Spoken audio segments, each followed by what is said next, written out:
et sœurs qui sont en route, qui ne sont pas encore parmi nous, que tu puisses les diriger, être parmi nous, comme nous aussi nous sommes. Père éternel, touche le cœur des uns des autres, ceux qui sont tous des paresseux et qui ne veulent plus assister à cette pareille formation. Touche le cœur, que jusqu'à ce que nous finissions, que je s'y vienne. Père éternel, nous confions l'initiateur de cette formation. Ce n'est pas tout le monde qui a la chance de voyager, de sortir pour aller apprendre quelque chose. Mais si Dieu m'a permis de pouvoir sortir et apprendre, pourquoi ne pas partager avec les siens le peu que j'ai appris? C'est dans cette optique-là que je me suis mis à cœur de faire des séances de formation avec les collègues pour essayer de faire des échanges, des partages de connaissances. Et au même moment, les outils que nous utilisons pour faire nos travaux coûtent excessivement cher. Et une seule personne ne peut pas taper la poitrine, dire que je vais acheter ci, je vais acheter ça. Mais quand on est ensemble, on a les mêmes compétences, on peut trouver un bon moyen d'acquérir les outils. Je donne un exemple. Un scanner qui coûte peut-être 5 millions. Un programmateur qui coûte 7 millions. Les logiciels qui coûtent 2 millions, 3 millions. Une seule personne ne peut pas tout acheter. Mais quand nous avons la compétence, la connaissance, quelqu'un qui a le scanner, l'autre qui a le programmeur, l'autre qui a ci, le travail sera fait et bien. Parce que ce que tu n'as pas, tu peux aller solliciter chez ton prochain. Et ce qui est bien dans tout ça là, on gagne toujours. Parce que quelqu'un ne peut pas venir faire le scanner chez toi et te dire merci, partir. Si le matin jusqu'au soir, tu n'as pas eu de client, si ton collègue vient faire le scanner chez toi, il te donne quelque chose, ça va te servir. Malgré que tu n'as pas fait un travail, mais puisque vous êtes ensemble, il te connaît, il sait que tu as tel ou tel outil, il peut venir vers toi. Mais quand la personne ne te connaît pas, la preuve, j'ai acheté l'autodata, j'ai fait la mise à jour pendant 2 ans. Difficilement, des gens sont venus vers moi pour avoir les schémas. Juste parce qu'ils ne savent pas lire les schémas. Or, aujourd'hui, on ne peut pas travailler sur les voitures si on ne sait pas lire les schémas de câblage, si on ne sait pas utiliser le multimètre, si on ne sait pas utiliser le scanner. Il nous sera très difficile de s'en sortir. C'est pourquoi je voudrais vraiment partager avec les siens le peu que je connais pour qu'ensemble, on puisse se joindre les coudes pour réussir notre travail. Nous voulons être à jour au jour. C'est pour ça que vous êtes là, non? C'est pour ça que vous êtes là, non? Vous avez une vision des nouveaux véhicules qui arrivent, non? Qui va les réparer? Hein? C'est les autres. C'est pas les autres? Si ce n'est pas les autres et que c'est nous, nous devons prêter attention à ce qu'on va nous dire aujourd'hui. Il a parlé de quelque chose, le multimètre. C'est le premier outil de mécanicien. Nous avons toujours abandonné ça aux électriciens. Hein? Si nous continuons comme ça là, demain, nous serons tous garés. C'est les électroniciens qui vont faire les réparations des nouvelles voitures qui viennent ici, 50 millions, 30 millions, 20 millions, avec les Caterpillar et autres là. C'est les électroniciens qui vont faire. Aujourd'hui, nous ne devons pas nous mettre dans la tête que je suis mécanicien. Puisque le temps de mécanique même est en train de partir. Les voitures qui sont équipées de l'ordinateur ne sont plus des voitures mécaniques. C'est ça, non? C'est quelle voiture? Électronique. Donc, nous devons être quoi? Électroniciens, électromécaniciens. Nous devons quitter la mécanique. Vous comprenez? Si quelqu'un est toujours dans la mécanique, il va aller au village. Il va retourner au village pour faire les gbaka là. Comme les Ivoiriens appellent là, les gbaka. Les vieilles voitures là. Vous allez faire ça. Et vous n'aurez pas l'argent dans ça. Ou bien, Quand vous faites les voitures, transport et autres là, vous gagnez combien? Le chauffeur dit, depuis avant-hier, je n'ai pas travaillé. Et vous tombez sous la voiture jusqu'à après, il plie 1000 francs ou 500, il plie comme ça, il vient, il vous donne. Ça peut vous nourrir aujourd'hui. En tout cas, je vous encourage à prendre soin de la formation de cet après-midi. Actuellement, je suis le directeur de l'école polytechnique de Lomé. Et dans cette école, on forme des ingénieurs. Mais on ne construit pas tout avec des ingénieurs. Il faut des gens qui sont sur le terrain, qui maîtrisent la technique. Un ingénieur, il peut réfléchir à plein de choses, mais arrivé à un certain moment, c'est le praticien. Et il faut qu'on travaille avec eux. Et c'est pour ça que je lui ai proposé qu'on puisse travailler ensemble. Si on a la possibilité de faire des projets et de former des jeunes, je suis prêt à apporter notre soutien. Et pour finir, il y a un domaine dont le président a parlé. C'est peut-être un gros mot. Aujourd'hui, c'est ce qu'on appelle la mécatronique. C'est l'association et la combinaison de la mécanique et de l'électronique ensemble avec de l'informatique, puisque vous avez parlé tout à l'heure des calculateurs de bord. Donc, il faut non seulement connaître la mécanique, l'électronique et l'informatique.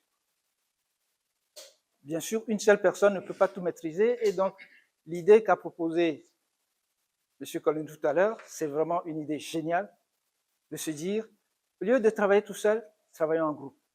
Il y a certains qui vont maîtriser la partie informatique, d'autres qui vont maîtriser la partie mécanique, et puis d'autres l'électronique. Et les échanges entre vous vous permettent, chacun, même si je suis en informatique, il faut que je connaisse un peu de la mécanique pour pouvoir programmer correctement pour que ça marche. Et pareil, je dois connaître un peu en électricité et en informatique et comprendre avant de programmer. Et tout ça doit aller ensemble, et le fait de pouvoir collaborer est fondamental, c'est essentiel. Et aujourd'hui, nous avons un défi. Nous pensons que nous sommes loin derrière les Européens. Ce que a dit tout à l'heure le président. C'est faux. Il y a beaucoup de choses. Il y a beaucoup de choses que les Européens, les Blancs viennent chercher chez nous, mais ils ne vous disent pas qu'ils viennent les chercher. Ils viennent, ils observent. Ils prennent des notes. Quand ils discutent avec vous, ils ne vous disent pas qu'ils apprennent de vous. Mais ils apprennent. Voilà. Et il y a beaucoup de connaissances chez nous. Quand je vois ce que vous pouvez faire, même si on dit qu'on bricole, parfois on se dit, mais comment il arrive à faire ça alors qu'il n'a pas été à l'école pour l'apprendre? Ça veut dire qu'il y a quelque chose que nous avons et qui nous permet de faire des choses. Maintenant, sur ce quelque chose-là, on va construire, on va le rendre beaucoup plus performant. Et comme vous l'avez dit tout à l'heure, de sortir du bricolage et de faire des choses qui sont beaucoup plus professionnelles et standardisées et avec les normes, respecter les normes, etc. Et à partir de là, vous allez voir, vous allez être respecté. Si je le dis, c'est que j'ai fait l'expérience personnellement, et d'autres jeunes qui sont des Togolais, j'en ai reçu en France, j'étais en France, qui sont venus là-bas pour faire des études. Quand ils viennent, on les considère comme, tiens, c'est des Africains, ils viennent de la brousse, etc. Mais quand ils sont en classe avec les camarades français, c'est pas une seule fois. Hein. C'est les petits blancs qui viennent les voir. Est-ce que je peux copier ce que vous faites? Ils veulent copier ce que vous faites. Donc, ne vous sous-estimez pas. Ne vous sous-estimez jamais. Et ne vous laissez pas impressionner. Nous avons les mêmes cerveaux. Nous avons les mêmes intelligences. Et si on nous donne les moyens, nous pouvons le faire. Et c'est ce que M. Colonel est en train de faire. Mettre en place les moyens pour qu'on y arrive. Et si on commence à y arriver, on aura beaucoup plus. Voilà, je vais m'arrêter là et je vous souhaite beaucoup de courage. Merci. Il est mécanicien de formation. Je me rappelle quand il me disait il y a quelques années qu'il quitte là où il travaillait comme salarié pour complètement se mettre à son propre compte. Il est parti en Algérie. Il a passé pendant le mois de Covid, tout simplement pour vous dire qu'on a un lien qui s'est développé. Je ne le connaissais pas du tout. Je suis arrivé à Lomé en 2014, j'ai demandé le premier mécanicien. Et jusqu'à présent, quel que soit l'endroit où je suis, je l'appelle, il est présent. Ça, c'est indispensable. L'humilité, il n'y a rien de plus intéressant. Dans la vie, tu dois te dire que tout ce que je connais, c'est que je ne sais absolument rien. Et je suis à la quête de connaissances. Aujourd'hui, en toute modestie, hein, je gagne très bien ma vie, je suis directeur des engagements d'une banque et tout ça, mais cela ne m'empêche pas d'avoir une seconde porte de sortie, comme je le dis souvent, parce que rien n'est sûr. Demain, je peux quitter la banque. Hein. Or, aujourd'hui, si je quitte la banque, j'ai de quoi, soit je serai enseignant, soit j'ouvre un petit cabinet, soit. Tout simplement parce que je me suis dit, il faut toujours une seconde porte de sortie. Tu vois que entre ce que j'ai vécu et ce qu'il a fait ou ce qu'il est en train de faire, moi, je suis vraiment impressionné. Je suis vraiment impressionné parce qu'il faut oser. Nous, les Togolais, on a tendance à dire, la vagnon. On se contente uniquement du peu et on ne veut pas se challenger. Je vous assure que démissionner pour aller quelque part, il n'y a rien de plus stressant parce que vous ne savez pas ce qui vous attend de l'autre côté. 2014-2017, j'étais à la BTCI, j'ai démissionné, je suis parti à la BOA. J'ai fait 6 ans à la BOA. L'année passée, je suis revenu encore à la BTCI. Et sans vous mentir, si vous ne vous challengez pas, vous ne pouvez pas augmenter votre potentiel, vous ne pouvez pas augmenter votre salaire. S'il était toujours enseignant de là où il est, c'est sûr qu'il y a un certain nombre de choses, ça ne pourra pas fonctionner. Il a parlé tout à l'heure d'un prêt qu'il a fait quand j'étais à la BOA. Oui, il fallait croire en lui et que quelqu'un soit là pour dire oui, ça, on veut le faire et on va le faire. C'est très important. Il y a rien de plus important que d'oser. Maintenant, à un moment donné, c'est sûr, peut-être quelqu'un qui rentre dans votre vie et qui bouleverse un peu un certain nombre de choses. Oui. Mais vous devriez quand même être capable de prouver à cette personne que vous êtes capable de vous surmonter, de vous challenger. Là, je sors l'année prochaine mon 3e ouvrage qui parle de l'intelligence artificielle. Vous ne pouvez rien faire aujourd'hui sans intelligence artificielle. Tout ce qu'il est en train de faire, j'écoutais notre cher ami parler tout à l'heure, c'est quoi? Vous avez un ordi qui diagnostique. Donc, vous êtes obligé d'avoir des logiciels. L'être humain, quand on parle d'intelligence artificielle, c'est quoi? Ça te donne un certain nombre d'analyses, mais toi, en tant qu'être humain, tu dois pouvoir entériner ou non la proposition faite par l'ordinateur ou faite par l'intelligence artificielle. C'est très important. Et dans tout ce qu'il y a comme secteur, c'est pas forcément en banque, en mécanicien, non, dans tous les secteurs d'activité, vous pouvez interagir sur tout ce que vous voulez. Il suffit tout simplement d'avoir la volonté. C'est un grand plaisir pour moi de voir qu'il est en train de réussir parce que ce projet, il avait depuis, on s'est connus précisément depuis 2018. Donc, il avait déjà commencé par faire ces projets-là. Mais aujourd'hui, je vois que finalement, il est en train d'arriver et ça, c'est bien. Je ne peux que l'encourager. Je suis toujours à ses côtés. À chaque fois qu'il y a des discussions, on essaie de faire des recherches pour pouvoir avancer. Donc, je vous remercie. J'ai suivi la formation au centre de formation car clinique sur l'utilisation de les scanners et les multimètres. En fait, aujourd'hui, c'est notre remise des certificats.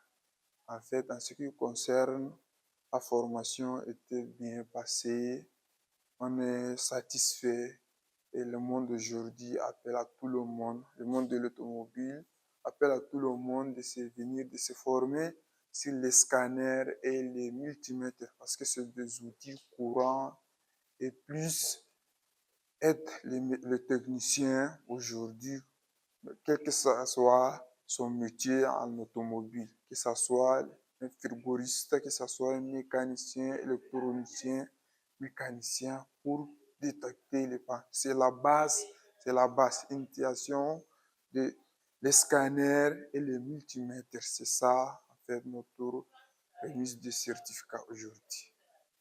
Aujourd'hui, nous avons fait la cérémonie de remise d'attestation des apprenants et nous avons profité pour faire une formation de masse gratuitement à tous les mécaniciens sur les nouveaux systèmes de diesel électronique, en l'occurrence le FAP, l'AD-Blue et l'EGR.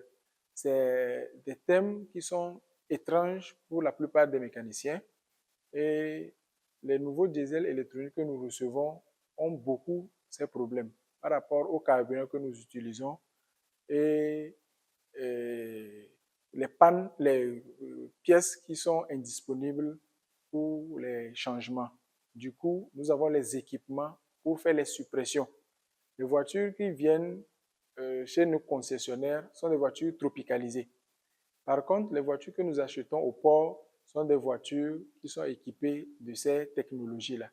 Pour les tropicaliser, pour les rendre faciles à utiliser ici, on peut faire les suppressions.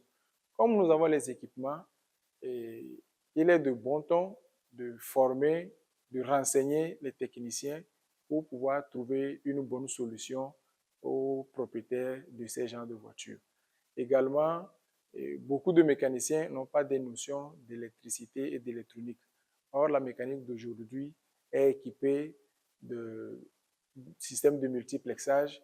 Du coup, il faut les approcher pour leur donner la formation, pour leur donner la compétence nécessaire pour répondre aux besoins des clients.